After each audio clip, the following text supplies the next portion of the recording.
el mismo Jesucristo en persona nos viene a mostrar que es mentira lo que los protestantes enseñan.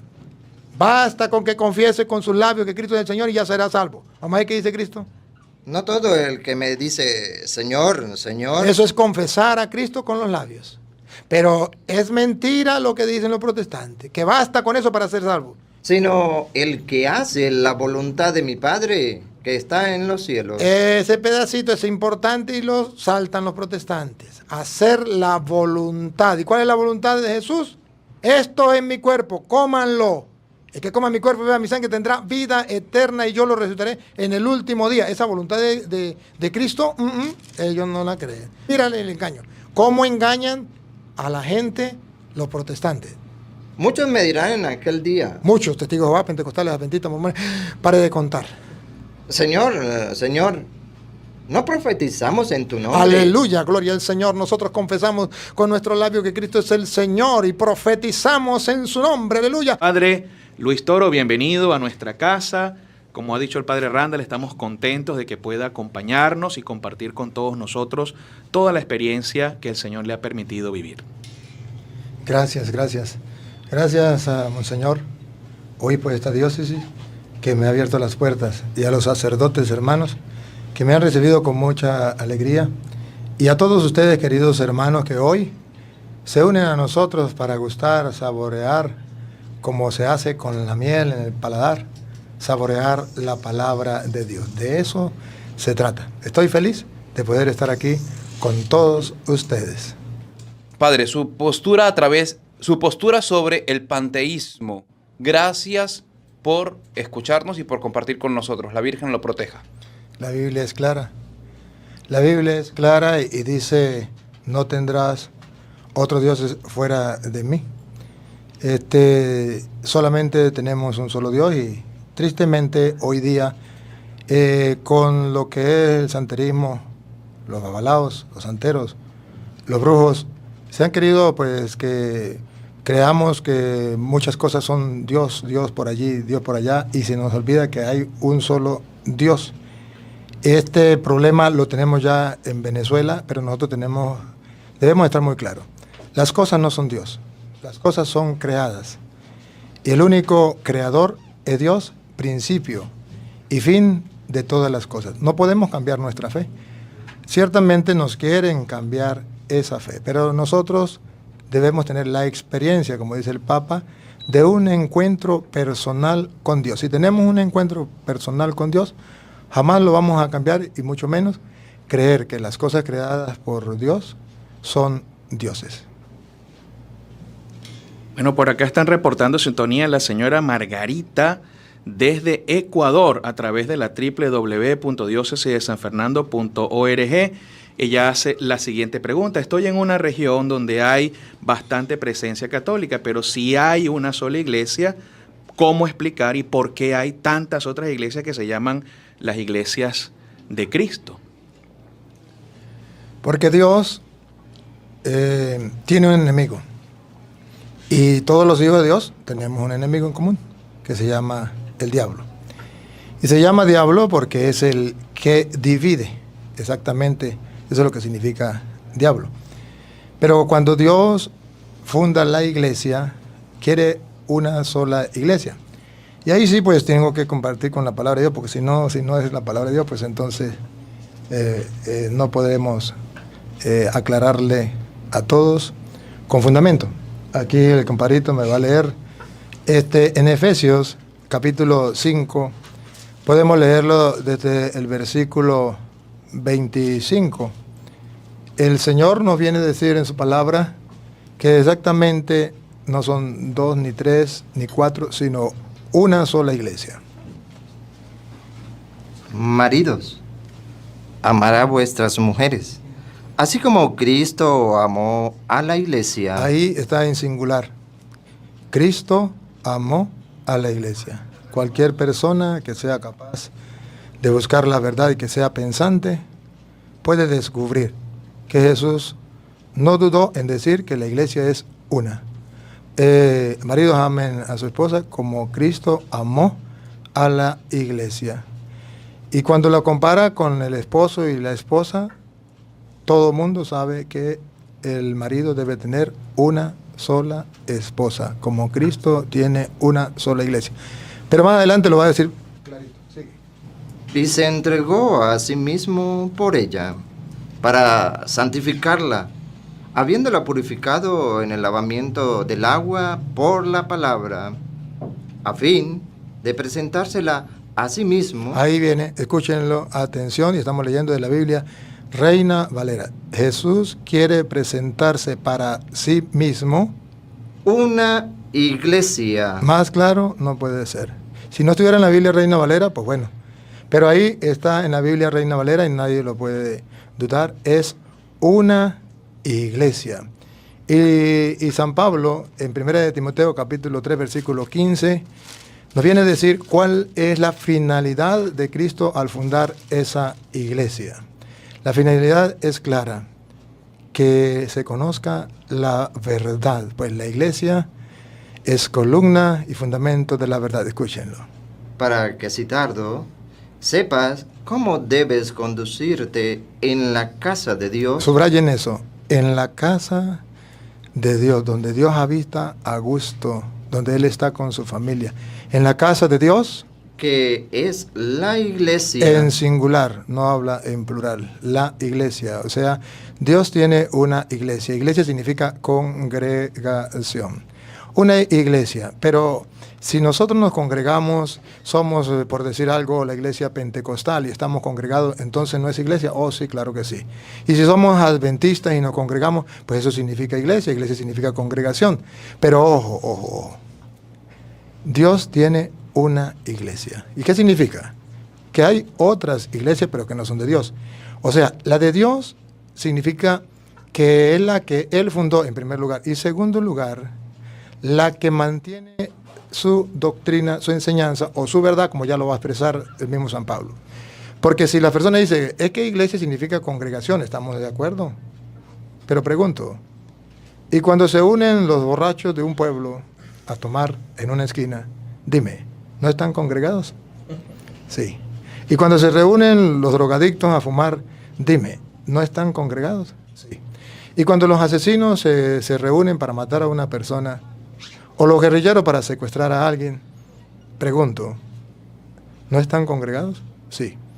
Y podríamos llamar a eso también iglesia, póngale nombre de iglesia si quiere, pero pregunto, ¿es la iglesia de Dios? No. Porque para que sea iglesia de Dios es una congregación que se reúne con una finalidad, mantener la verdad de Dios, su doctrina, y además una congregación que fundó el mismo Jesucristo. Mire cómo San Pablo entonces dice otra vez, 1 Timoteo 3:15, escúchenlo. Para que si tardo, sepa cómo debes conducirte en la casa de Dios, que es la iglesia. Y ahí viene, subrayen lo que sigue. Del Dios viviente. Ah, no la iglesia de Martín Lutero, Carlos Parán, José Smith. Cuando dice la iglesia del Dios viviente es que el mismo Dios la fundó. Es una congregación querida por Dios. No es una congregación que cualquier persona, porque le pareció bien, se reunió para esto o para aquello. No, es la iglesia del Dios vivo. Ahora, a diferencia de las demás congregaciones o iglesias, la iglesia del Dios vivo tiene una característica especial. Pongan la lupa, háganle azul. ¿Cuál es la característica? Dale a ver. Columna y baluarte de la verdad. Ahí está. La iglesia del Dios vivo va a guardar la verdad, no de Pedro, no de Pablo, no de Pánfilo, no de Petronilo. La verdad única de Dios.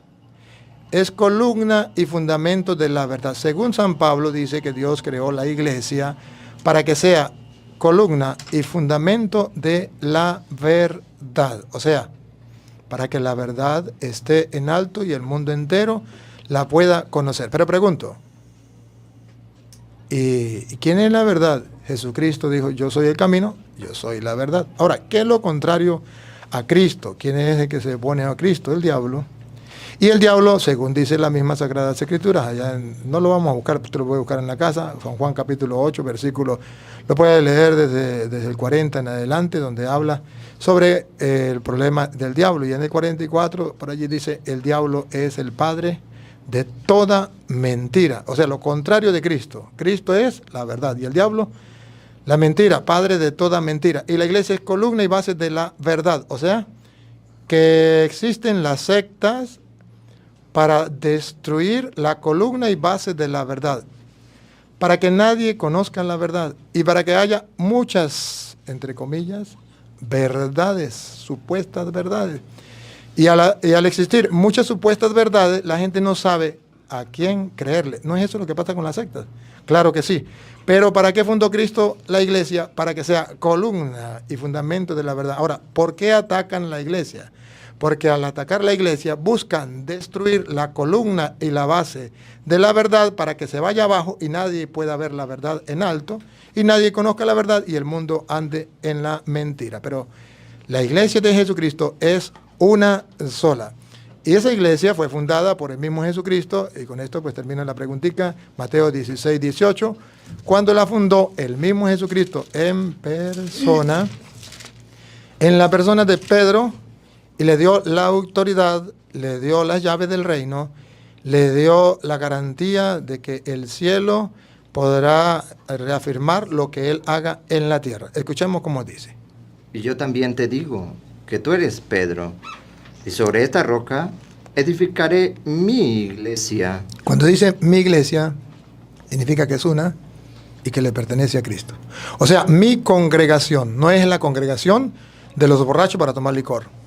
No es la congregación de los drogadictos para fumar droga. No es la congregación de los protestantes para hacer su culto. No. Es mi iglesia, significa mía de yo. Una sola y le pertenece a Cristo, fundada por Cristo. Y ahora, da como la característica de reconocer esa iglesia. Siga.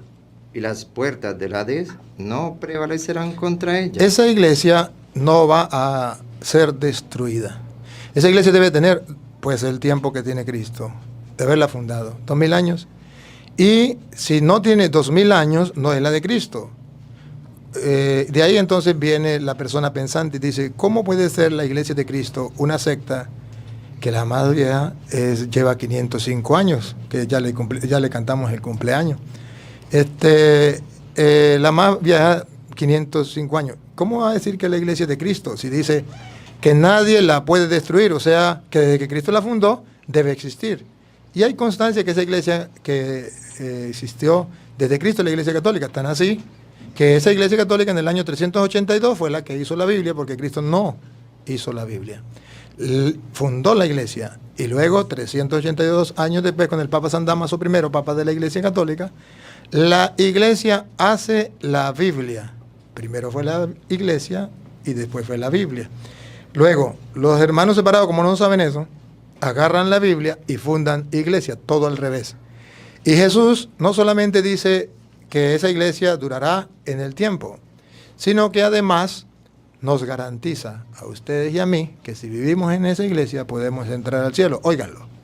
Y a ti te daré las llaves del reino de los cielos. Funda la iglesia en la persona de Pedro.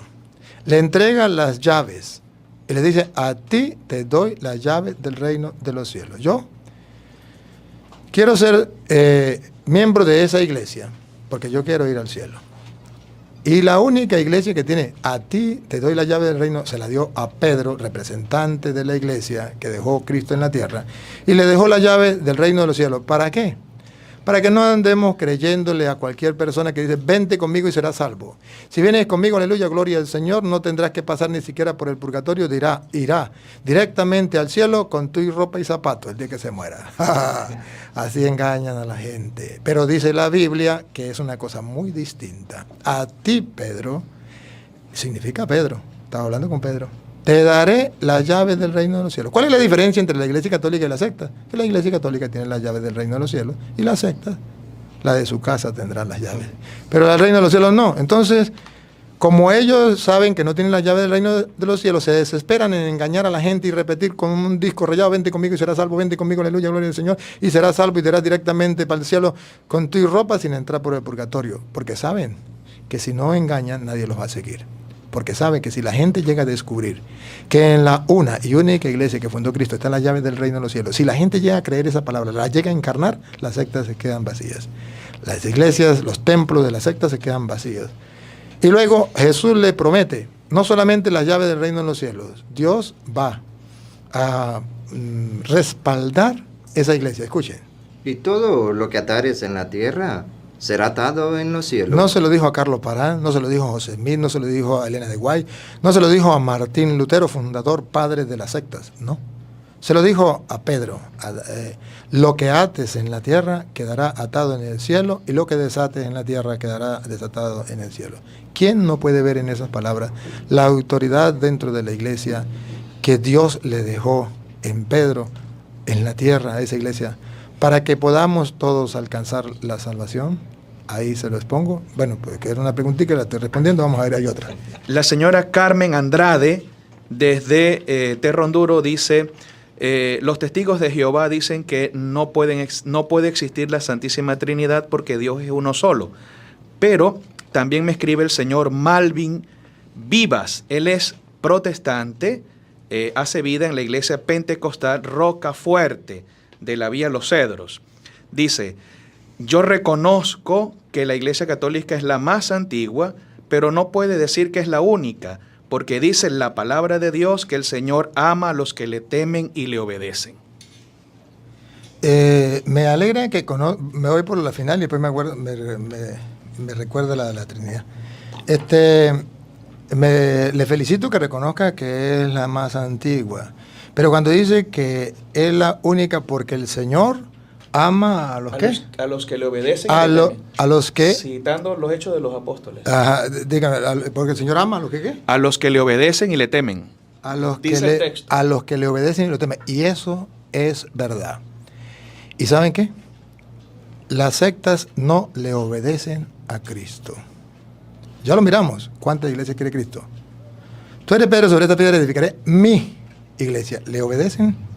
Dijo Cristo que Él se entregó y ama a su iglesia, porque quería, ya lo leímos, en Efesios 5, ya lo leímos, del 25 en adelante, quería una iglesia. ¿Quién es el que le obedece? La iglesia católica. ¿Por qué? Porque si Cristo quiere una iglesia, mande, Señor, yo obedezco.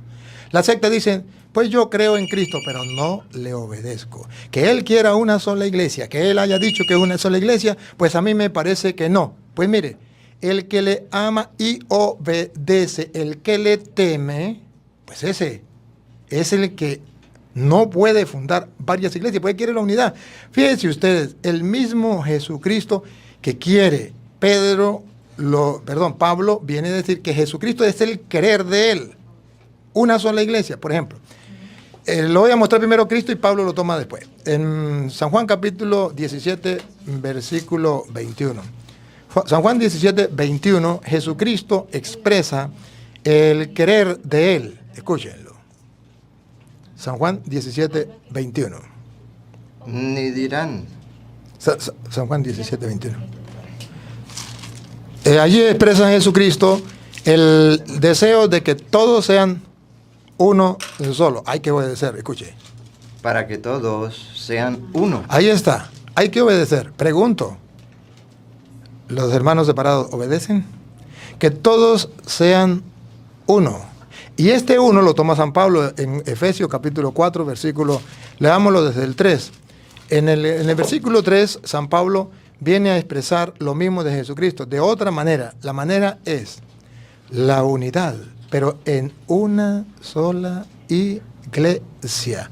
Si es verdad que le temen al Señor y le obedecen al Señor, que se te note que tú crees en Jesús. Si tú dices que tú crees en Jesús, que se te note. Si dices que obedeces a Jesús, que se te note. ¿Cómo me puede decir a mí un hermano separado que él obedece a Cristo cuando Cristo quiere una sola iglesia y ellos fundan cada día 2, 3 iglesias, no más en Estados Unidos? Sáquelo por ahí. Ahora, va. Efesios capítulo 4, versículo 3 en adelante. Solícitos. Solícitos significa casi que desesperados por. En guardar la unidad. Ahí está, desesperados, solícitos en guardar la unidad. Pues claro, si Cristo dice que todos sean uno, pues yo no voy a dividir, el diablo es el que divide. Pero ¿cómo me explica que amas a Dios y que obedeces a Dios si no obedeces que La unidad es importante. Solícitos. En guardar la unidad del espíritu Ajá. en el vínculo de la paz. A ver, ¿cómo será esa unidad? Escúchenlo. Un cuerpo. Ahí está. Un cuerpo. Y si no sabe qué es un cuerpo, Colosenses 1:18 lo dice. Cuando habla de un solo cuerpo, ¿qué es eso? ¿No? Colosenses 1:18, por si no entiende. Y él es la cabeza del cuerpo, ¿Cuál es el cuerpo? que es la iglesia. Listo, ya, listo. Vuelvan entonces a Efesios 4:4. Él quiere una iglesia, un cuerpo. Dale. Un cuerpo. Un cuerpo. Entonces solícitos todos en procurar la unidad, que haya un cuerpo, una iglesia. ¿Qué más? Y un espíritu. Y un espíritu. Siga. Como fuisteis también llamados en una misma esperanza de vuestra vocación. Ajá. Un Señor, Ahí está. Un Señor, una fe. una fe. Pregunto, ¿por qué no mantienen la unidad en la fe? ¿Por qué tienen que estar sacando otras fe? Cada uno inventa lo que le viene en gana y eso es que a mí me lo reveló el Espíritu. Sí se lo reveló el Espíritu. Lo que estamos es dudoso cuál Espíritu se lo reveló. Ahí sí hay problema. Porque así como existe el Espíritu Santo, también existe el espíritu del mal, el espíritu del engaño, el espíritu de Satanás. Pero si obedeces a Cristo, ya está claro, obedezca. Es una sola iglesia, mantenga la unidad. Vamos a la Trinidad, que me quedó un poquitico lo de la Trinidad. La Trinidad, los testigos de Jehová, que dice que Dios es uno y no puede existir la Trinidad. Pues mire, ciertamente que Dios es uno, pero debemos entender qué significa Dios. Dios significa naturaleza divina, una sola naturaleza. Miren, si ustedes nos están observando, nos están viendo en cámara, o si no, pues habladito, aquí tenemos al Padre Ender, y aquí tenemos al Padre Randall. Ronda. Y aquí tiene el padre Toro. Observe cuántas personas estamos hablando. Ronda, bueno, todos los tres. Un padre, el otro padre y yo. 3. Ahora pregunto, ¿cuántas personas? 3. Y ahora, en estas 3 personas que ustedes ven o oyen, ¿cuántas naturalezas hay? Una sola, la humana. Aquí no me puede decir que hay 3 naturalezas, no, la humana, una sola naturaleza. Es verdad que el Padre parecía que tenía una naturaleza más grande porque es más gordito, pero no es otra naturaleza, es la misma naturaleza, la humana. Pero en esa naturaleza humana hay 3 personas. Cuando nosotros hablamos de Dios significa naturaleza divina, deidad, divinidad. Y en esa deidad, divinidad hay 3 personas. ¿Y dónde aparece eso? Tan sencillo como en Juan capítulo 14, versículo 16. Pero eso está en la Biblia Reina Valera y además está en la Biblia de los testigos de Jehová, que si algún testigo de Jehová quiere comprobarlo, puede agarrar su Biblia. Ahí está claro. Si es la misma persona, o es verdad que hay 3 personas en Dios, ¿es invento de la iglesia o está ahí? Vamos a ver. Y yo rogaré al Padre. Mire, el yo está hablando Jesucristo. Yo rogaré al Padre. ¿Cómo sabemos que es otra persona? Porque si fuera él mismo diría, y yo me rogaré a yo mismo, y yo mismo me escucharé, y yo mismo me responderé. Pero aquí no dice así. Dice, y yo rogaré al Padre. Cualquier persona pensante se da cuenta que está hablando una persona con otra. Va a rogarle a otra. Y yo rogaré al Padre. Y os dará otro consolador. ¿Qué significa la palabra otro? A nosotros en castellano, cuando estudiábamos, nos dijeron que otro significaba no el mismo, mientras que a los testigos de Jehová le dijeron que otro significaba el mismo. No, me perdonan, pero no es así. Usted lo puede buscar, si no está en la Biblia no me lo crean, pero ahí está. Y yo rogaré al Padre y Él les enviará otro. Y qué curioso, ese otro significa no el mismo. Pero eso no solamente en el Nuevo Testamento, en el Antiguo Testamento. Si usted mira Génesis capítulo 1, versículo 26, cuando Dios crea al ser humano, en Génesis capítulo 1, versículo 26, ustedes verán que allí expresa que no está solo. Vamos a ver cómo dice. Entonces dijo Dios, hagamos al hombre. A ver. ¿Qué significa hagamos? Hagamos significa que no está solo, que hay otro. Pero claro, los testigos de Jehová dicen, ahí estaba hablando con el arcángel Miguel. Ya, perfecto. Me falta que me lo comprueben. Yo le voy a comprobar que no estaban hablando con el arcángel Miguel. Tan sencillo como que ustedes presten atención. Ahí está hablando con otra persona que no es el arcángel Miguel, como quieren ponerlo los testigos de Jehová, para engañar a la gente. A ver, otra vez, repítelo, compadre. Entonces dijo Dios, hagamos al hombre. Ya estamos claros que hay varias personas. Lo que no sabemos si es el arcángel Miguel o si se refiere a Cristo. Vamos a ver. Hagamos al hombre a nuestra imagen, conforme a nuestra semejanza. Observe, a nuestra imagen, conforme a nuestra semejanza. Vamos a ver si está hablando con los ángeles. Porque si estuviera con los ángeles, entonces, con el arcángel Miguel, entonces quiere decir que el arcángel Miguel era Dios. Porque dice, hagamos al hombre a nuestra imagen. O sea que el arcángel Miguel es Dios también. A ver, pero vamos a ver cómo termina diciendo. Sigue. Y señorea en los peces del mar, en las aves de los cielos, en las bestias, en toda la tierra y en todo animal que se arrastra sobre la tierra.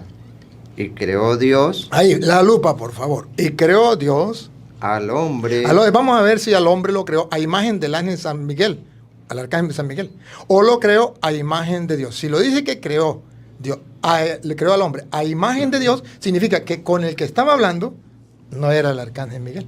Porque si no hubiese, hagamos al hombre a imagen de los ángeles, como al arcángel Miguel. Pero aquí dice, hagamos al hombre a nuestra imagen. Hombre, A su imagen. a su imagen. ¿A imagen de quién? ¿De los ángeles? A ver. A imagen de Dios. Ah, bárbaro, aquí está claro. No era el arcángel Miguel, era Dios. Entonces, si miramos entonces a San Juan capítulo 1, versículo 1, está clarito que estaba hablando, era con Jesús y no con el arcángel. Dice el San Juan capítulo 1, versículo 1. En el principio era la palabra estaba con Dios. Escuchémoslo. En el principio era el verbo. Era el verbo. Y el verbo era con Dios. Ah, con razón dice hagamos. Pero resulta que el que no era un arcángel, sino que era Dios. Vamos a ver si dice que el verbo era Dios. Y el verbo era Dios. Ah, entonces era con él que estaba hablando. ¿Y cómo sabemos que efectivamente era él que estaba hablando? Pues que allá en Colosenses capítulo 1, versículo 15, viene a decir que Jesucristo es la imagen del Dios que no se puede ver, del Dios invisible. Pero ojo, y dice lo que dice el Génesis, hagamos. ¿Por qué? Vamos a escuchar. Él es la imagen del Dios invisible. Ah, Jesucristo es el Dios. Hagamos, con razón dice, hagamos al hombre a nuestra imagen. Ah, ¿quién es? Pues Jesucristo, no el arcángel Miguel, no le caigan a mentir a la gente. Ahora, vamos a ver, ¿por qué decimos que Jesucristo era el que estaba allá? Escuchen lo que sigue. El primogénito de toda creación. Porque en él Escuchen, fueron creadas todas las cosas. hagamos. Ah, ahora sí entendemos la palabra hagamos. Siga. Las que hay en los cielos Ajá. y las que hay en la tierra. Ajá. Visibles e invisibles. Ajá. Sean tronos, sean dominios, Ajá. sean principados, sean potestades. Ahora agarren la lupa y pónganla. Todo Fue fue creado. por medio de él. Aleluya. Aquí dice, hagamos al hombre. Entonces Jesucristo es Dios. Y dice el Padre, hagamos al hombre a nuestra imagen. Se le respeta a los hermanos separados. A los testigos va, se les respeta. Pero hago una aclaratoria porque devuélveme a Juan 1:1, porque en la Biblia de los testigos de Jehová no dice que el verbo era Dios. Dice, el verbo era un Dios. No la busque porque ellos tienen que buscarlas en la Biblia de ellos y no la tenemos aquí. Dice, en el principio era el verbo estaba con Dios y el verbo era un Dios. Pues no. Si fuera un Dios, entonces ¿cuántos dioses deberíamos tener? Si fuera un Dios, ustedes tendrían que odiar a Jesucristo, porque si Jesucristo es un Dios, con D chiquita, como usted lo pone, eso significa ídolo. Y la Biblia dice que fuera los ídolos, malditos los que tienen ídolos. Y si ustedes creen que Jesucristo es un Dios chiquito, Jesucristo es un ídolo, entonces ustedes están malditos. No es correcto. Pero, por último, déjenme darles la última que ustedes pueden tener allí, Primera de Juan, capítulo 5, versículo 16 o 17, por allí. Donde en la Biblia Reina Valera, pues habla mejor que en la Biblia católica. ¿Cómo es? El 7. El 7, sí. Primera de Juan 5. Primera de Juan 5, 7. Sí, señor. Porque 3 son los que dan testimonio en el cielo. ¿Cuántos? ¿Ustedes saben contar? 3, así, 3. 1, 2 y 3. Dan testimonio en el cielo. A ver, ¿quiénes son? El Padre, 1, el Verbo 2. y el Espíritu Santo. Y ahora vamos a ver si esos 3 son uno solo. Dale, a ver. Y estos 3 son uno. A ver, explíquenme eso. Explíquenmelo. Aquí está la unidad. Pero claro, yo sé que ustedes pueden decir, pero es que no se puede entender. Usted ha estudiado matemática. En matemática no puede. Matemática no es. Mire, 1 más 1 más 1, pues son 3. La matemática es exacta. Usted no puede decir como 3 son 1. Eso no puede ser. 3 no pueden ser 1. En la matemática no existe. Pero es que Jesucristo lo explicó en Juan capítulo 17, versículo 21. Él lo explica cómo no solamente 3, 4, 5, miles de personas pueden ser 1. No me pregunten cómo. Lo dice la Biblia y todos lo tenemos que creer y punto. Escúchenlo. Para que todos sean uno. A ver, ¿cómo vamos a ser todos 1? No solamente 3, porque aquí nosotros decimos que 3 son 1. Y en la matemática eso no da. ¿Cómo 3 son 1? Ahora pregunto, ¿cómo todos van a ser 1? Siga. Como tú, oh Padre, en mí. Ah, el Padre y el Hijo son 1. ¿Cómo? Como Él quiere que todos seamos 1. Siga. Y yo en ti. Ajá. Que también ellos Ajá. Ellos, plural, varios. sean uno. 1 ahí. Pongan la lupa y háganle zoom. Lo que viene. 1 En nosotros. en nosotros. Ahí hay un plural. En nosotros. Nosotros somos 1, dice. El Padre y yo somos 1. Y todos deben ser 1 en nosotros. O sea que nosotros tenemos que unirnos a Dios. ¿Y cómo van a ser 1? Ustedes algún día lo pueden buscar. No lo vamos a leer aquí, pero lo pueden buscar en 1 Corintios, capítulo 12, versículo 12. Ustedes pueden saber cómo podemos ser 1. Bueno, vamos a darle chance pues a otra pregunta. Rita Delgado tiene una pregunta. María tiene más hijos, eso lo leo en la Escritura. Ya, discúlpeme. Discúlpeme que le interrumpa, padre. Dejo de ser cura ya. Ya, adiós. Me voy de cura y me meto evangélico de una vez. Mándeme el capítulo y versículo donde diga María tuvo más hijos. Ya, dejo de ser cura y ya, listo. Aprovechenme. Díganle, ¿cómo se llama la señora? ¿Cómo se llama? Rita Delgado. Rita Delgado, aprovechenme que esta es la oportunidad suya. Eso no existe en la Biblia, pero como ustedes engañan a la gente diciendo eso está en la Biblia y la gente les cree. Yo no les creo porque yo no soy creyón, yo soy creyente. Yo a ustedes no les creo, a la Biblia sí. Si usted me lo muestra en la Biblia, perfecto. Ojo, no me vaya a mandar donde dice que Jesús tuvo más hermanos, porque eso no es lo que usted está diciendo. Usted está diciendo que María tuvo más hijos. Usted me va a mostrar donde dice María tuvo más hijos. O estos son los hijos de María. No me vaya a mandar donde dice que Jesús tuvo más hermanos, porque eso me lo sé yo. Eso está en 1 Corintios capítulo 15, versículo 5. Jesús tuvo más hermanos. Eso estamos de cierto. Estamos seguros. Nosotros en la Iglesia Católica lo enseñamos. El compadrito lo va a leer. Usted lo puede leer allá también en su casa. Jesús sí tuvo más hermanos. Esa no es lo que usted está afirmando.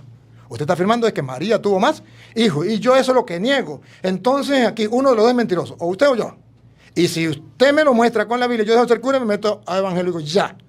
Pero no me muestre donde diga que son hermanos de Jesús. Porque los hermanos de Jesús, yo le doy la cita. 1 Corintios, capítulo 15, versículo 5. Ahí dice que son hermanos de Jesús. Y vamos a ver cuántos eran los hijos de María. Si usted dice que los hermanos de Jesús, pues por supuesto. Si dice que son hermanos de Jesús, pues son, por lógica y razonable, hijos de María. Pues usted me ayuda a interpretar este texto donde dice los hermanos de Jesús. Vamos a ver. Y que apareció a Cefas y después a los 12. Después a los 12. Ahí viene. Respire un poquito profundo. Después apareció a más de 500 hermanos. Ah, bárbaro. No, ya va. Jesús no tenía 5 ni 6 hermanos. Tenía más de 500 hermanos. ¿Cómo que llama la hermana? Rita. Hermana Rita. De verdad. Si buscas la verdad de Dios, si eres sincera contigo mismo, ¿qué entiende aquí? Jesús se le apareció a más de 500 hermanos. Pregunto, ¿sería usted tan ingenuo para creerle a su pastor que María parió más de 500 hijos? No me diga que usted llega hasta ese extremo. No me diga. Pero está en la Biblia suya. Si quiere, búscalo. Lo reto. Si no está en la Biblia, no me crea, pues. ¿Cómo yo sí le puedo comprobar con la Biblia? ¿Por qué usted no me comprueba con la Biblia? Aprovechenme, porque aquí vamos a estar hasta qué hora más o menos. Hasta las 12. Hasta las 12. Aprovechenme que usted puede mandarme la cita de una vez y aquí la vamos a leer. Claro que sí. Aprovechenme. Pero eso no existe. María no tuvo más hijos. No diga mentiras. Y lo dejo, padre, con la siguiente pregunta. La hace Astrid Mora. Dice, padre, me gustaría que hablara del misterio de la Eucaristía. Muchos hermanos protestantes hoy lo están escuchando. Ellos quieren equiparar la Eucaristía con la Santa Cena o la fracción del pan que ellos hacen como un mero memorial. ¿Podría explicarnos este gran misterio? Sí, podríamos hacer una gran diferencia. Primero que en San Lucas capítulo 22, versículo 14, nos habla de lo que era la Santa Cena, no por casualidad. Dice que están a la mesa y habla de una copa y un pan, lo vamos a escuchar. Y luego van a ver la superioridad de lo que es la Eucaristía. Vamos a ver dónde aparece allí en la Sagrada Escritura las dos cosas. A ver. Cuando era la hora, se sentó a la mesa y con él los apóstoles. Y les dijo: cuánto he deseado comer con vosotros esta Pascua antes que padezca. Porque os digo que no la comeré más hasta que se cumpla en el reino de Dios. Y habiendo tomado la copa, dio gracias. Observen algo. Él está a la mesa, ya están lo que es la cena pascual, pero luego él vuelve a tomar otra copa, pero aquí la diferencia, toma un pan, la diferencia es que en la cena no se hablaba, y aquí Jesús rompe el silencio. Ya hace lo que es la parte de la cena, ahora viene lo que es la Eucaristía, rompe el silencio, inaugura algo en el Nuevo Testamento que no estaba estipulado. En la cena judía no se podía romper ese silencio sagrado y Jesús lo rompe. Toma pan. Y habiendo tomado... Acérquese un poquito. Y habiendo tomado la copa, dio gracias y dijo: tomad esto y repartidlo entre vosotros. Porque os digo que no beberé más del fruto de la vid hasta que el reino de Dios venga. Vean ustedes, tomó pan, tomó copa, pero todavía no es la Eucaristía. Esto es lo que representa la cena judía. Ahora vuelve a tomar pan, ahora vuelve a tomar vino y rompe el silencio. Véanlo. Y tomó el pan. Ahora sí toma el pan. Y dio gracias. Ajá. Y lo partió y le dijo, diciendo, y lo dio diciendo: esto es mi cuerpo. Ahí observan ustedes que Jesucristo afirma que eso es su cuerpo. Tomó el pan y no dijo esto significa mi cuerpo, como pretenden decir los hermanos separados. No, dice esto es mi cuerpo. Pero es que Jesús estaba haciendo una alegoría, como cuando decía yo soy la luz del mundo. Como cuando decía, yo soy el buen pastor. Ciertamente que Jesús decía eso y era alegoría. Aquí es distinto. Aquí no dice Jesús, por ejemplo, simplemente, sencillamente, yo soy el pan. No lo dice simplemente. Agarra pan, se lo muestra a ellos y dice, esto no se refiere a él, se refiere al pan. Esto, el sujeto es el pan. En ese momento. Es mi cuerpo, noten la diferencia. Allá decía, yo soy la luz del mundo. Yo soy el buen pastor. Pero aquí no dice simplemente, más adelante también lo va a decir para mostrar que efectivamente el pan, este es el cuerpo de Cristo unido a esto. Agarra pan y dice esto, y lo que los apóstoles logran mirar es pan. Y le dice, esto es mi cuerpo. ¿Y qué cuerpo? ¿Un cuerpo ficticio o real? Dale a ver.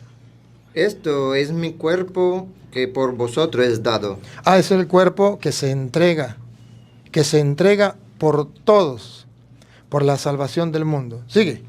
Haced esto en memoria de mí. Y dio la orden de hacer esto. ¿Qué? Lo que acaba de ser, ¿qué? Agarrar pan y decir que este es el cuerpo de Cristo para la salvación del mundo. Eso Él lo instituye, porque Él quiere que se prolongue a lo largo de la historia, lo mismo que Él hizo. Agarró pan, esto es mi cuerpo, y dijo, hagan esto en memoria de mí. Y en memoria de mí significa no porque simplemente un mero recuerdo, sino sabiendo que fui yo quien lo instituí. Yo fui quien lo mandé. Recuerde que fui yo quien lo instituí. Y luego agarra el vino. De igual manera, después que hubo cenado, tomó la copa, diciendo, Esta copa es el nuevo pacto en mi sangre. Aquí entonces hay un nuevo pacto en la sangre de Cristo. ¿Qué significa? Que en el Antiguo Testamento hubo un pacto con sangre, el de la antigua alianza. Ahora hay un nuevo pacto en la sangre de Cristo. Y esto es lo que nosotros tenemos que tener presente. No vivimos en el antiguo pacto, que era la cena judía. Vivimos en el nuevo pacto, que es el cuerpo de Cristo y la sangre de Cristo. Pero cualquiera me podría decir, pero ¿cómo estoy yo convencido que para los primeros cristianos eso era el cuerpo de Cristo? Primero, porque Jesús dice que eso es su cuerpo.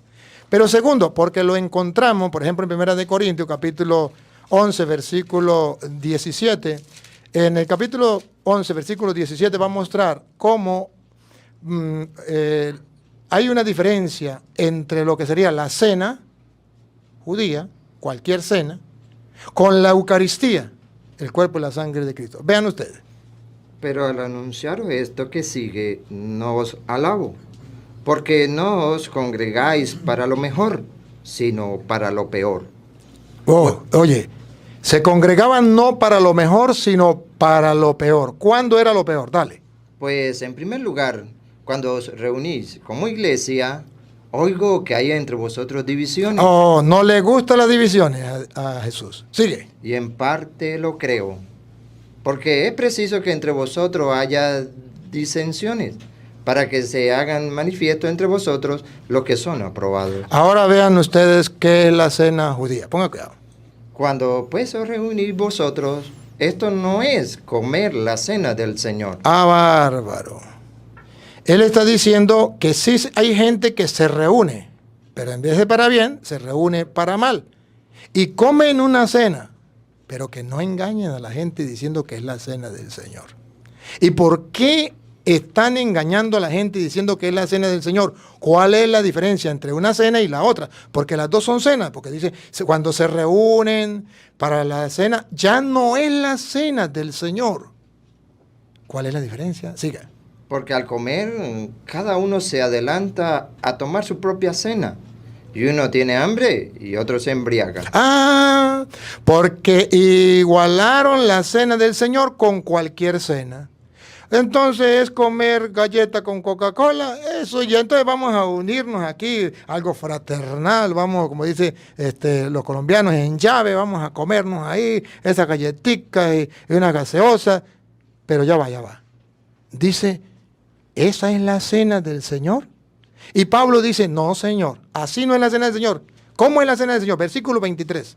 No es comer, reunirme, voy a comer una cena y ya es la del Señor. Dice Pablo, no, esa no es la cena del Señor. ¿Cómo es la cena del Señor? Que de hecho, dice Pablo, no es que yo lo invente, es que así fue que él lo instituyó y así me lo enseñaron a mí. Escúchenlo. Porque yo recibí del Señor lo que también os he enseñado. Ah, bárbaro. Entonces San Pablo está reclamando que hay una cena, pero que no es la del Señor. ¿Por qué? Porque yo recibí del Señor, o sea, Él lo instituyó. ¿Se acuerda que dijo Jesús?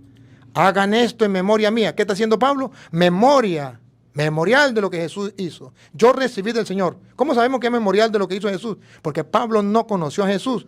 Si no lo conoció, ¿cómo se explica que Pablo dice, yo recibí del Señor? No hay explicación. La única explicación es que Pablo lo tome como memorial de Jesús. Yo recibí del Señor significa, memorial. Lo instituyó Él.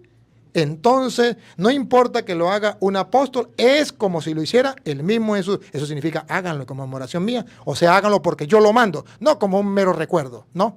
Pablo no lo toma como un mero recuerdo, dice, yo recibí del Señor lo que a mi vez les he transmitido. ¿Y qué es lo que Pablo recibió del Señor y ahora transmite? Dale a ver. Que el Señor Jesús, la noche que fue entregado, tomó pan. Ah, Pablo entonces narra lo que ya leímos en San Lucas. Tomó pan. Y habiendo dado gracias, lo partió y dijo, tomad, comed, esto es mi cuerpo. ¿Por qué los estaba regañando? Porque comían el pan y bebían del vino, se embriagaban con el vino y los más vivos comían más pan como si fuera cualquier cena. Y Pablo los está regañando y dice, no, es que así no es, porque yo recibí del Señor lo que mi vez les he transmitido, que el Señor tomó pan y dijo, esto es mi cuerpo. O sea, es delicado, es algo consagrado, es el cuerpo de Cristo, no es un mero símbolo. para que ustedes se lo estén comiendo como comer pan, o te lo estén bebiendo simplemente como beber Coca-Cola, lo que ustedes quieran. No, yo recibí del Señor y dice, esto es mi cuerpo. Sigue. Que por vosotros es partido. ¿Siga? Haced esto en memoria de mí. Entonces Pablo hizo memoria de eso. Sigue. Asimismo, tomó también la copa, después de haber cenado, diciendo, esta copa es el nuevo pacto en mi sangre. Haced esto todas las veces que la bebiereis en memoria de mí. Se puede hacer varias veces.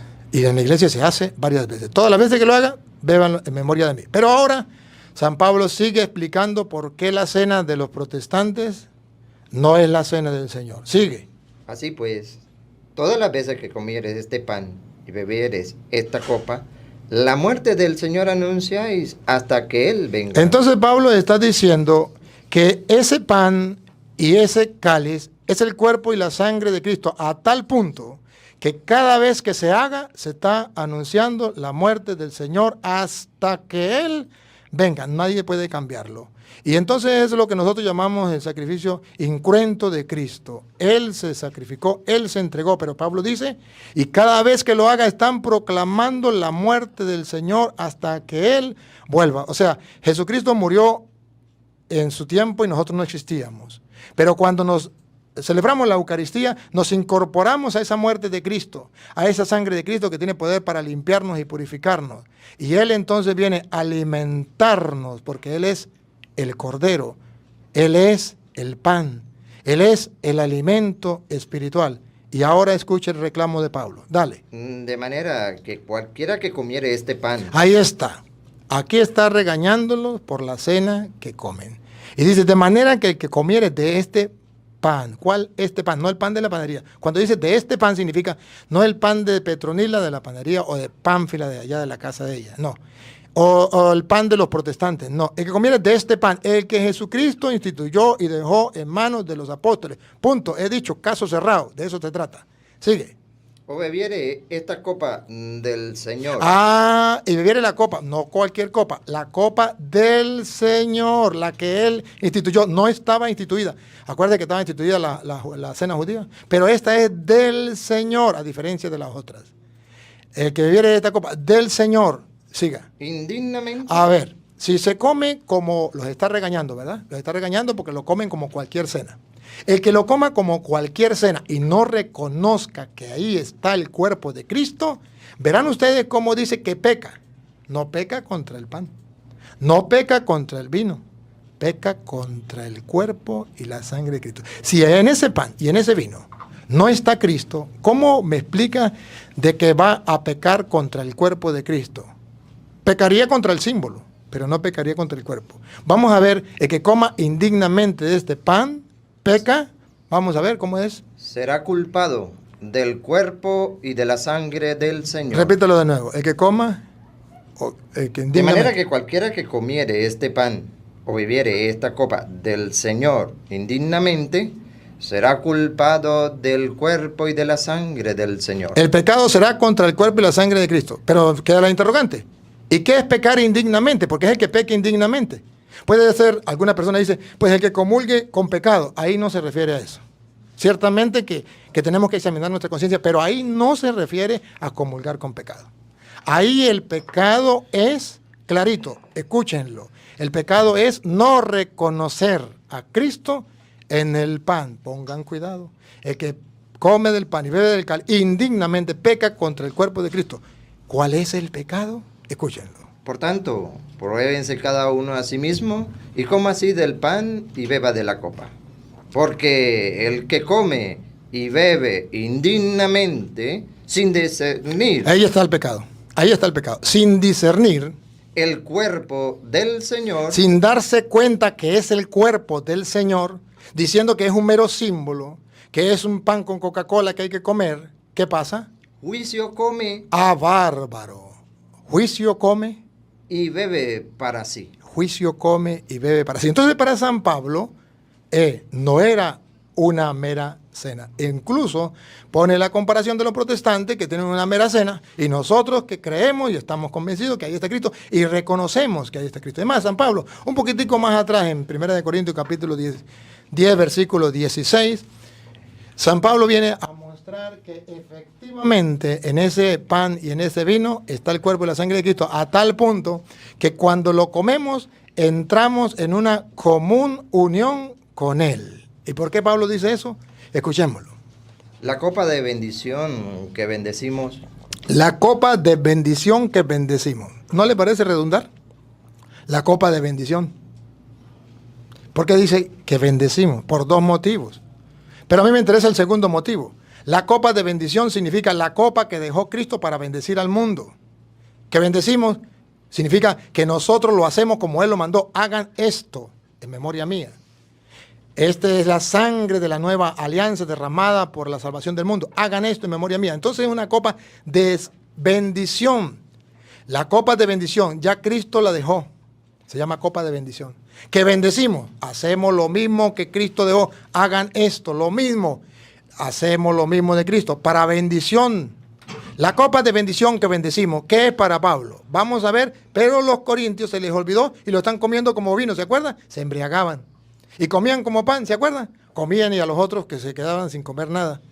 ¿Por qué? Porque no era una hostia como nosotros tenemos, sino era bastante pan. Y entonces la gente quería llenar el buche. ¿Qué digo? La barriga. Ustedes me entienden, es una manera de hablar.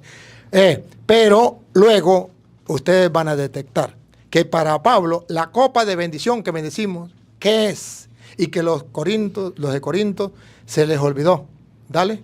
¿No es la comunión de la sangre de Cristo? Se lo está preguntando.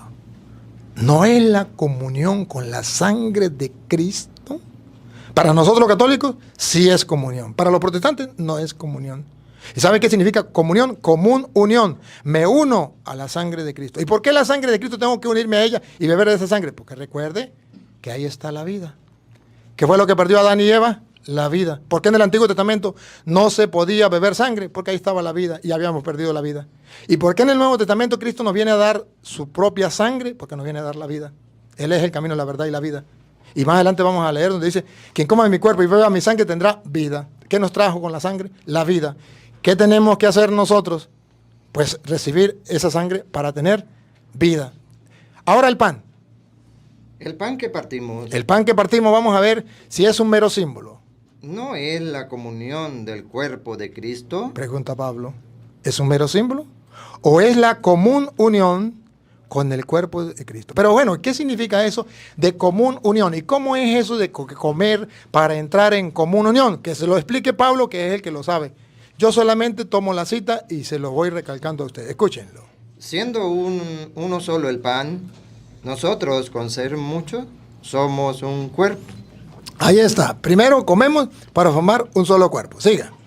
Pues todos participamos de aquel mismo pan. Y todos participamos de aquel mismo pan. Aquí dice todos participamos del mismo pan. Sigue. Mirad a los israelitas. Aquí viene la explicación. ¿Por qué entra en comunión con el cuerpo y la sangre de Cristo? ¿Por qué? Bueno, él pone el ejemplo y dice, ¿quieren entender qué significa, de qué estamos hablando cuando habla de común unión? Miren a los israelitas. Según la carne. Los que comen de los sacrificios. Está hablando de comer el pan y beber la sangre porque es un sacrificio. Y dice, mire a los israelitas. ¿Otra vez? Mirad a los israelitas según la carne. Ajá. Los que comen de los sacrificios. Ajá. ¿No son partícipes del altar? Eso es común unión. Son partícipes del altar. Entran en comunión con su Dios. Ya lo voy a explicar más adelante. Ponga cuidado. ¿Qué digo, pues? ¿Que el ídolo es algo? ¿O que sea algo lo que se sacrifica a los ídolos? Antes digo que lo que los gentiles sacrifican, a los demonios los sacrifican. Aquí entonces está hablando de un sacrificio a los demonios. Y un sacrificio para Dios. Sigue. Y no a Dios. Y no quiero que vosotros hagáis partícipes con los demonios. No quiero que coman de eso para que no entren a formar parte con el diablo. Siga. no podéis beber la copa del Señor. Ah, entonces el Señor ya dejó una copa distinta a la cena judía. No podéis beber la copa del Señor Y la copa de los demonios. y la copa de los demonios. No podéis participar de la mesa del Señor. ¿Qué significa la mesa del Señor? ¿La mesa significa algo material así? No, ya va, deténgase ahí. Malaquías capítulo 1, versículo 7. ¿Qué significa la mesa? Porque dice, no podemos comer de la mesa del Señor. ¿Y qué significa la mesa del Señor? Simplemente significa la cena. Ah, la mesa del Señor significa la cena pascual, simplemente. No, Malaquías 1:7. ¿Qué significa la mesa del Señor para el pueblo judío? Porque aquí Pablo dice, no podéis comer de la mesa del Señor. ¿Qué significa? En que ofrecéis sobre mi altar pan, Escuche, sobre mi altar pan. pan inmundo. Y dijisteis, ¿en qué te hemos deshonrado? En que pensáis que la mesa de Jehová es despreciable. Ah, la mesa de Jehová. Está de Jehová porque estoy leyendo la Biblia Reina Valera. La mesa de Jehová es el altar donde se ofrece el sacrificio. Y dice, están ofreciendo un sacrificio impuro, inmundo, porque le están ofreciendo un sacrificio que no era como Dios mandaba. Era el sacrificio, tenía que ser puro el cordero. Pero entonces observe que aquí está hablando de la mesa del Señor, que es el altar. El altar. Ahora vuelva para allá donde estábamos. No podéis comer de la mesa. Repítalo, la mesa. No podéis participar de la mesa del Señor. Ah, la mesa del Señor significa el altar donde se ofrece el sacrificio. Hago un paréntesis aquí. ¿Sabe por qué dice la mesa del Señor, el sacrificio del Señor? Bueno, ustedes recuerdan, si quieren búsquenme a Juan capítulo 1, versículo 29. San Juan 1, 29, recuerdan que cuando Juan Bautista vio a Jesús, ¿qué dijo? He ahí el Cordero de Dios que quita el pecado del mundo. Léalo, a ver. El siguiente día vio Juan a Jesús que venía a él y dijo, he aquí el Cordero de Dios que quita el pecado del mundo. ¿Qué significa el Cordero de Dios? ¿Por qué no dice, he aquí el Cordero? Porque la cena pascual, ¿qué se sacrificaba? El Cordero. ¿Y por qué no dice, por qué dice el Cordero de Dios? ¿Por qué no dice el Cordero y ya? He ahí el Cordero. ¿Por qué le pone de Dios? Deben saber por qué. Porque si ustedes leen Éxodo capítulo 12, no lo vamos a leer ahorita por falta de tiempo, pero usted tarea para la casa. Éxodo capítulo 12, cuando el pueblo judío tiene que salir y ofrece el sacrificio a Dios y es un cordero. ¿Qué decía la Biblia? Cada padre de familia debe ofrecer un sacrificio, un cordero por sus hijos, por su familia. Y donde la sangre de ese cordero esté, la muerte no llegará. Y se acuerda que mataron a todos los primogénitos de Egipto y los primogénitos del pueblo de Israel no murieron. Pero ¿quién era el que ofrecía el cordero? El papá de la familia. Entonces, ¿cómo que llama usted, padre? Ender. Si Ender tenía hijos, él tenía que ofrecer un cordero. Entonces aquí está el cordero de Ender. Sí, ¿cómo llama usted? Randall. ¿Ah? Randall. Randall. Qué nombre, ¿no? Si Randall tenía hijos, Randall tenía que traer su cordero. Entonces aquí está el cordero de Randall y el cordero de él. De Ender. Entonces el cordero de Randall y de Ender. Y si Anei tenía hijos, tenía que ofrecer el cordero de Anei. Pero cuando Juan ve a Jesús, no dice el cordero de Pánfilo o de Petronilo. Dice, este es el Cordero de Dios. O sea, todos los hijos de Dios van a ser salvados por la sangre de este Cordero, donde se va a untar esa sangre. Pero ojo, la familia tenía que comer la carne del Cordero. Y como en la familia de Dios somos la iglesia católica, ahí comemos el Cordero de Dios. Y su sangre quita el pecado, nos libra de la muerte. Entonces eso se ofrece en la mesa del Señor. Y que Jesús precisamente lo quiso que fuera en la última cena. Si usted también tarea para la casa.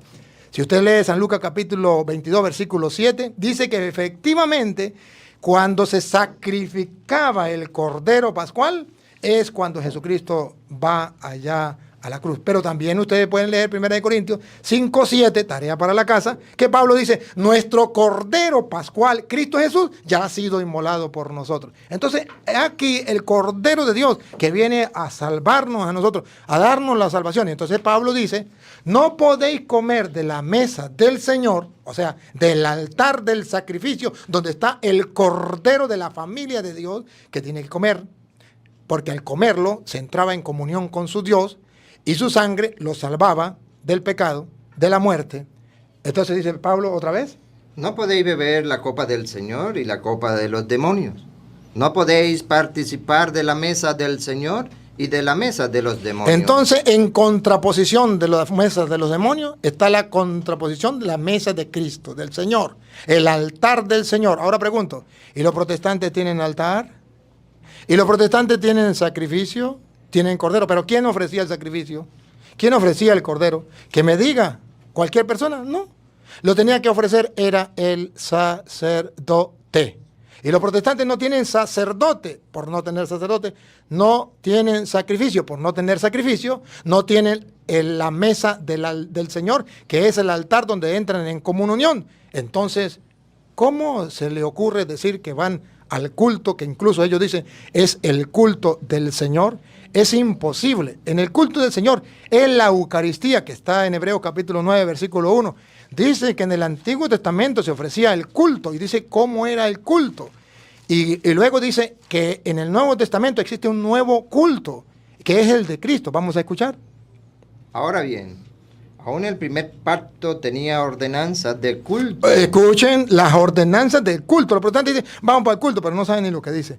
El culto tenía que haber un sacerdote que ofreciera ese sacrificio. Pero ojo, y también tenía que existir un sumo sacerdote. En el versículo 6 viene a decir que qué era el sacerdote, qué era el sumo sacerdote. Cristo es nuestro sumo sacerdote. Y tiene que existir el sacerdote que ofrezca el culto, el sacrificio, la mesa del Señor en el altar. Pero tiene que existir un sumo sacerdote. Cristo, ya lo sabemos, es el sumo sacerdote. ¿Cuál era la diferencia entre el sumo sacerdote y el sacerdote? Hebreos 9:6. Y así dispuestas estas cosas, en la primera parte del tabernáculo entran los sacerdotes. Ahí está, los sacerdotes entran en la primera parte. Los sacerdotes, no el sumo sacerdote. Los sacerdotes, sigan. Continuamente. Continuamente significa todos los días. Los sacerdotes, siga. Para cumplir los oficios del culto. Para ofrecer los sacrificios del culto. Los protestantes dicen, me voy para el culto. No tienen ni sacrificio, no tienen altar, no tienen sacerdote. ¿De qué culto estamos hablando? A Petronilo le patina el coco, le patina el coco, le patina el coco. Debe ser un sacerdote el que ofrece el culto. Ahora, dice que en el Antiguo Testamento había un culto, pero que en el Nuevo Testamento hay un culto. Y luego, aquí están los sacerdotes. Ahora, el sumo sacerdote. Pero en la segunda parte, solo el sumo sacerdote una vez al año, no sin sangre, la cual lo ofrece por sí mismo y por los pecados de ignorancia del pueblo. Entonces dice Cristo, este es mi sangre, sangre de la nueva alianza. Él es el sumo sacerdote que se ofrece en el lugar santísimo. Los sacerdotes todos los días. El sumo sacerdote una vez. Por eso Cristo como sumo sacerdote se ofreció una vez y para siempre. ¿Y por qué para siempre? Porque el sumo sacerdote se ofrecía una vez al año, pero cuando terminaba el sacrificio, no solamente cuando mataba al animal, cuando mataba al animal agarraba la sangre y se la llevaba en el lugar santísimo. Y hasta que él no saliera otra vez del lugar santísimo, no terminaba el culto. Cristo entra en el lugar santísimo con su sangre. Pregunto, ¿ya salió? No. Él está en el lugar santísimo, que es el cielo. Y el culto ya tenemos nosotros el sumo sacerdote. No necesitamos más sumo sacerdote, porque ya él entró en el lugar santísimo. Pero a este lado quedan los sacerdotes, que siguen ofreciendo todos los días, no otro sacrificio. El de Cristo, porque él dijo, esto es mi cuerpo que se entrega por ustedes. Esta es mi sangre, sacrificio. Sangre del nuevo pacto, hay que hacerlo. Hay un nuevo pacto, hay un nuevo culto. En el nuevo pacto se cambia el sacerdote y se cambia la ley, y eso está escrito allá en Hebreos, en el capítulo 7, versículo 11. Cuando hay un nuevo sacerdote, entonces ya se cambia todo. Vamos a escucharlo. Si pues la perfección fuera por el sacerdocio levítico, porque bajo él recibió el pueblo la ley, ¿qué necesidad habría aún de que se levantase otro sacerdote? Observe que cambia. En el Antiguo Testamento era un sacerdote, en el Nuevo Testamento es otro sacerdote. No dice se eliminó el sacerdocio. Dice, ¿qué necesidad habría? ¿Qué necesidad habría aún de que se levantase otro sacerdote? Siga. Según el orden de Melquisedec, Melquisedec, pan y vino. Siga. y que no fuese llamado según el orden de Aarón, porque cambiado el sacerdocio. Ahí es donde los protestantes no entienden. Dice, eliminado el sacerdote, porque Cristo eliminó el sacerdocio. No. Dice otra vez. Porque cambiado el sacerdocio. Ahí está claro. Cambiado. Cambiado significa no eliminado. Sigue. Necesario es que haya también cambio de ley. Entonces también se cambia la ley, porque hay nuevo culto, nuevo sacrificio, se cambia la ley. Y ahora, ustedes verán que ahí mismo en Hebreos capítulo 10, versículo 9, viene a decir, ese culto en el Nuevo Testamento, ¿cuál es para nosotros? ¿Cuál es ese sacrificio? ¿Cómo vamos a ser santificados y purificados? Y diciendo luego, he aquí que vengo, oh Dios, para hacer tu voluntad. Ajá. Quita lo primero Quita lo primero, Antiguo Testamento, antiguo culto, antiguo sacrificio, antiguos sacerdotes. para establecer esto último. Establece el nuevo culto, esto último. ¿Y para qué lo establece? Escúchenlo. En esa voluntad En esa voluntad, somos santificados. subrayen la palabra santificado, que ustedes y yo queremos ser santos. Somos santificados mediante la ofrenda mediante la ofrenda, era el sacrificio, recuérdenlo. del cuerpo de Jesucristo. Bárbaro. Más claro no canta un gallo. En el Nuevo Testamento vamos a ser santificados, no por la cena judía, que dicen los protestantes, sino por el cuerpo de Jesucristo, Hecha una vez para siempre. hecha una vez y para siempre significa hasta que Cristo vuelva. Tenemos que hacerlo. Hagan esto en conmemoración mía. Y Pablo ya decía que cada vez que coman de este pan y beban de este cáliz, están proclamando la muerte hasta que Él vuelva. Y voy a terminar, si alguno quiere mirar, cuando el camino de Maús, Lucas 24, 13 en adelante, pero vamos a leerlo desde el 28. Cuando ellos van camino a Emaús y se le aparece Jesús, camina con ellos, les explica las escrituras y a ellos les arde el corazón, pero todavía no lo conocen.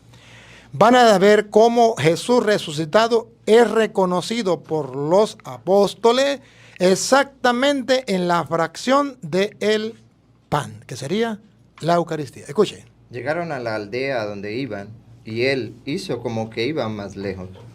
Mas ellos le obligaron a quedarse diciendo, quédate con nosotros. Quédate. La palabra clave, quédate. Le suplican, quédate. Vamos a ver si Jesús entró para quedarse. Porque se hace tarde y el día ya ha declinado. Entró, pues, a quedarse con ellos. ¿Para qué se entró Jesús? Nadie me puede decir que para otra cosa. Entró para quedarse. Ahora, lo más hermoso es que se quedó. Se quedó. Entró para quedarse. Le dijeron, quédate. Entró para quedarse. ¿Dónde se quedó? Lo más hermoso que nos fortalece en la fe de nosotros es que Jesús y Cristo se quedó en el pan. Véanlo, el que quiera verlo. Véanlo. ¿Cómo le dijeron quédate? Y entró para quedarse. Vamos a ver si se quedó o no se quedó. Y si se quedó en el pan, entonces los católicos no estamos locos. Si se quedó en el pan, entonces vale la pena recibirlo. Y entonces no es un mero símbolo. Si está Cristo o no está. Vamos a ver si se queda. La tarea es que ustedes presten atención, hermanos separados y hermanos católicos, si se quedó o no se quedó. Y si se quedó, ¿dónde se quedó? Vamos a ver. Y aconteció que estando sentado con ellos a la mesa. Bárbaro, la mesa del Señor. ¿Se acuerdan? Tomó el pan. Ahí está el pan de nuevo. Y lo bendijo. Ajá. Lo partió. Ajá. Y les dio. Y se los dio. Atención, respiren profundo. Vamos a ver si se quedó o no se quedó. Si se fue o se quedó. Vamos a ver. Entonces le fueron abiertos los ojos y le reconocieron. Le reconocieron, se dieron cuenta que era el Señor. Todavía no lo habían reconocido. Pero qué curioso, lo reconocieron en la fracción del pan. ¿Y qué pasó? Mas él se desapareció. ¿Se fue? No, no dice se fue. Porque si se fue, pues no se quedó. Dice se desapareció. Quiere decir que se quedó en el pan. No se fue. Se desapareció. Quedó en el pan porque él había dicho, esto es mi cuerpo. Ahora, cuando él se queda en el pan, ellos ya no lo van a ver físicamente, lo van a ver en el pan a la luz de la fe, porque para eso entró, para quedarse, y se quedó, al punto que en San Juan capítulo 6,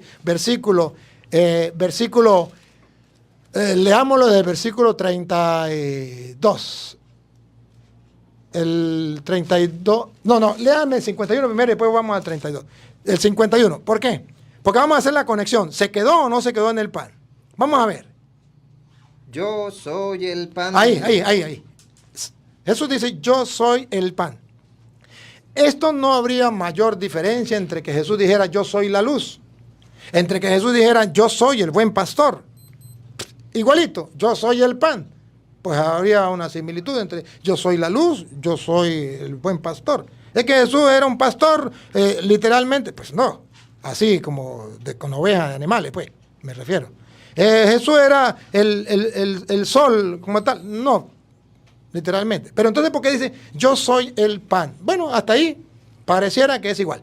Pero lo que viene es donde nota la diferencia. Yo soy el pan, que es ustedes ahí se podría confundir con el pan de Doña Petra, con el pan de los protestantes, con el pan de Pánfilo.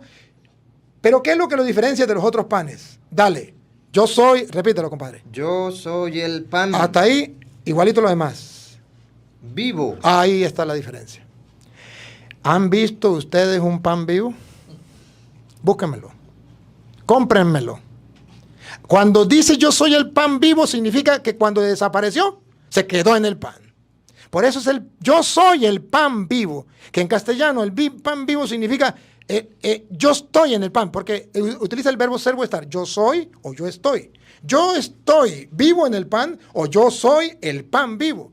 Es el verbo ser estar. Pero aquí notan la diferencia de una secta a la Iglesia Católica. Los protestantes comen en la cena que ellos tienen, la cena judía supuestamente, comen un pan como el pan de la panadería de Pánfila y Petronilo. Los sacerdotes y los católicos dentro de la iglesia no comemos un pan como el de los protestantes, como el de la panadería. Comemos un pan vivo. Ah, caramba, esa es la diferencia. Grandísima, pero el católico no lo sabe. Entonces el católico dice, pues es lo mismo comer este pan que comer este pan. No es lo mismo. Aquel está muerto y este está vivo. La diferencia es grande, grandísima. Y sigue, yo soy el pan vivo. Que descendió del cielo. Que descendió del cielo. Escuchen lo que viene. ¿Para qué nos lo dejó? Si alguno comiere de este pan. No del pan de la panadería, no del pan muerto de los protestantes, sino del pan vivo que nos dejó Cristo. Esto es mi cuerpo. El pan vivo se quedó en el pan, entró para quedarse y se quedó en el pan. Vivirá para siempre. El que coma del pan de los protestantes no vivirá para siempre. Ese no es pan vivo. ¿Y por qué va a vivir para siempre? Fácil. Porque el que está en el pan es Cristo. Y si lo comemos, Él es el camino, Él es la verdad, Él es la vida. Y si yo me lo como, Él es la vida, vivirá para siempre. Por eso en el versículo 57 va a decir, el que me coma, o sea, el que me coma a mí, ya no dice un símbolo. El que me coma, ponga cuidado el 57. Como me envió el Padre viviente, y yo vivo por el Padre. Escuchen lo que viene. Asimismo, el que me come. Si no está en el pan, ¿cómo me lo voy a comer? Si es un mero símbolo, ¿cómo me lo como? Imposible. Pero si Él está en el pan, el que me come, como Él está vivo en el pan, el que lo come, ¿qué pasa? Él también vivirá por mí. Por lógica, si Él es la vida y yo me lo como, yo viviré por Él que es la vida. Pero ¿cómo me lo como? ¿Pero sería un mero símbolo? No. En el versículo 55 dice, porque mi carne es verdadera comida. ¿Simbólico? ¿Quién entiende que eso es simbólico? Verdadera comida significa que es real. ¿Y mi sangre? y mi sangre es verdadera bebida. O sea, miren, aquí no hay más. Una persona inteligente es capaz de captarlo. Y simplemente podría decir lo que dice Jesús. No hay peor ciego el que no quiera ver, no hay peor sordo que el que no quiera oír. Digo, Cantinflas, he dicho, caso cerrado. Sigamos con otra pregunta. La señora Carolina Aparicio, desde la parroquia Cristo Rey, también está escribiendo y hace la siguiente, está pidiendo que podamos explicar Romanos 10:9. Ahora, en Romanos 10:9, Romanos 10:9 no es como los protestantes enseñan. Cree en el Señor Jesús y será salvo. Porque el que cree, confiese con su labio que Cristo es el Señor, ya será salvo. No, esa no es la verdad. Lo vamos a leer para que ustedes se den cuenta que es un error de los hermanos separados. Primero, porque, bueno, léalo primero y luego lo explicamos, compadrito. Que si confesares con tu boca que Jesús es el Señor y creyeres... Ahí, ya vamos, tico. Si confesares con tu boca que Jesús es el Señor. Esto es lo que toman los hermanos separados. Confiesa con tu labio que Cristo es el Señor y serás salvo. Aleluya, gloria al Señor. Primero, debo decirle que nosotros en la Iglesia Católica confesamos que Cristo es el Señor siempre que vamos a misa los domingos. Creo en Dios Padre Todopoderoso, creador del cielo y la tierra. Creo en Jesucristo, su único Hijo, nuestro Señor. Ya lo confesamos con los labios.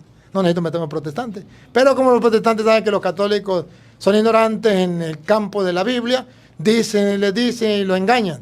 Pero nosotros lo confesamos. Pero no basta con decir Cristo es el Señor. Compadrito, antes de seguir leyendo, léame Lucas 6:46. Jesucristo mismo dice que no basta con decir Jesús es el Señor con los labios. No, Señor, no basta. Escúchenlo. ¿Por qué me llamáis Señor, Señor, y no hacéis lo que yo digo? Entonces la Biblia dice que no basta con decir con sus labios que Cristo es el Señor para ser salvo. Jesucristo dice, ¿por qué me llaman Señor, Señor? Y no hacen lo que yo os digo. Entonces la segunda parte, los protestantes la quitan y la tiran a la basura. Y no puede ser, porque Mateo capítulo 7, versículo 21 dice que cuando una persona se queda solamente como los protestantes con la pura palabra Señor, Señor, no entrará al reino de los cielos. Bárbaro. Eso es una cosa tremenda. Escúchenlo cómo lo explica el mismo Jesucristo en persona. Escúchenlo. Mateo 7, 21. El mismo Jesucristo en persona nos viene a mostrar que es mentira lo que los protestantes enseñan. Basta con que confiese con sus labios que Cristo es el Señor y ya será salvo. Vamos a ver qué dice Cristo. No todo el que me dice Señor, Señor. Eso es confesar a Cristo con los labios. Pero es mentira lo que dicen los protestantes, que basta con eso para ser salvo. Jesús dice, no basta. Repítalo. No todo el que me dice Señor, Señor. ¿Ve?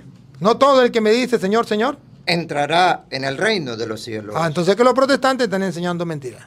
Vamos a ver quiénes son los que entrarán en el reino de los cielos. Pero antes de decir quién entra en el reino de los cielos, bueno, sí, dejemos que él lo diga. Después va a decir que hay algunos que dicen Jesús es el Señor, pero hacen cosas bonitas, pero no alcanzarán el reino de los cielos. Escuchen. Sino el que hace la voluntad de mi Padre que está en los cielos. Ese pedacito es importante y lo saltan los protestantes. Hacer la voluntad. ¿Y cuál es la voluntad de Jesús? Esto es mi cuerpo, cómanlo. El que coma mi cuerpo y beba mi sangre tendrá vida eterna y yo lo resucitaré en el último día. Esa voluntad de Cristo, ellos no la creen. Pero siga, compadrito, siga. No solo el que me diga Señor, Señor, entrará en el reino de los cielos, sino más bien el que cumpla la voluntad de mi Padre que está en los cielos. Y mírale el engaño. ¿Cómo engañan a la gente los protestantes? Muchos me dirán en aquel día. Muchos testigos de Jehová, pentecostales, adventistas, mormones. Pare de contar. Señor, Señor, ¿no profetizamos en tu nombre? Aleluya, gloria al Señor. Nosotros confesamos con nuestro labio que Cristo es el Señor y profetizamos en su nombre. Aleluya. En el año 2000 se va a acabar el mundo. Y no se acabó. Pero profetizaron en el nombre del Señor. Siga. Y en tu nombre echamos fuera demonios. Aquí en la iglesia, esta es la iglesia de Cristo. Aquí sí hay poder, aquí se expulsan los demonios. En la iglesia católica no expulsan los demonios. Aquí sí expulsamos. Fuera Satanás, fuera Satanás. Sacan demonios en todas partes. menos donde hay. Sigue. Y en tu nombre hicimos muchos milagros. Ah, la otra. Miren las 3 características de los protestantes. En tu nombre profetizamos, eso es propio de los protestantes. Ellos sí predican, van casa por casa, van por las calles. En tu nombre expulsamos demonios, es característico de las sectas. En tu nombre hicimos muchos milagros, características de los protestantes. ¿Y qué le dirá Dios? Entonces le declararé. No yo, Padre Luis Toro, Cristo Jesús nuestro Señor, le declararé. Nunca os conocí. ¿Cómo que no los conoció? Si proclamaron con su labio que Jesús era el Señor, si profetizaron en su nombre, predicaron el Evangelio en el nombre del Señor, si expulsaron demonios, si hicieron milagros, ¿acaso que Jesucristo paga mal a los que le trabajan bien? Ahora dice, sale con el cuento, no los conozco. ¿Otra vez? Nunca os conocí. Nunca os conocí. Miren la estrellada que se van a llevar los protestantes el día que se mueran. Nunca los conocí. Ustedes no pertenecieron a mi pueblo, a mi iglesia, a mi rebaño. Nunca los conocí. Y escuche lo que viene. Apartados de mí, Apartados de mí, hacedores de maldad. hacedores de maldad. Entonces Jesucristo dice que son hacedores de maldad. ¿Por qué? Porque no hicieron la voluntad de Dios. Entonces si volvemos a Romanos 10:9, que le vamos a dar la explicación exacta de Romanos 10:9 para que no se dejen engañar de los protestantes. Dale a ver. Que si confesares con tu boca que Jesús es el Señor Ahí está la primera parte y los protestantes se quedan con la primera. No agarran la segunda. Miren la segunda parte. y creyeres en tu corazón. Ahí. Esa parte no la toman los protestantes. ¿Qué significa creer con el corazón? No dice creer con la mente, no creer con el pensamiento. Es que yo creo esto, pero con el pensamiento. No, señor. Se cree con el corazón. ¿Y qué significa creer con el corazón? Significa convicción. En otras palabras, lo que dice Juan 1:14, la palabra de Dios se hizo carne. Es encarnar la palabra de Dios. Es no solamente decir Cristo es el Señor, es tener un encuentro personal con Él en su iglesia, a través de su palabra, y no simplemente diciendo yo creo en Cristo, soy salvo, aleluya, gloria al Señor. No, se debe creer con el corazón. Debe haber una convicción de yo aceptar la palabra de Dios tal y como viene, sin someterla a juicio, sin cambiarla, sino que si Él lo dijo, yo lo creo y punto. Eso es un creyente. Eso es creer con el corazón, convencido de que Dios no miente. A eso estamos llamados.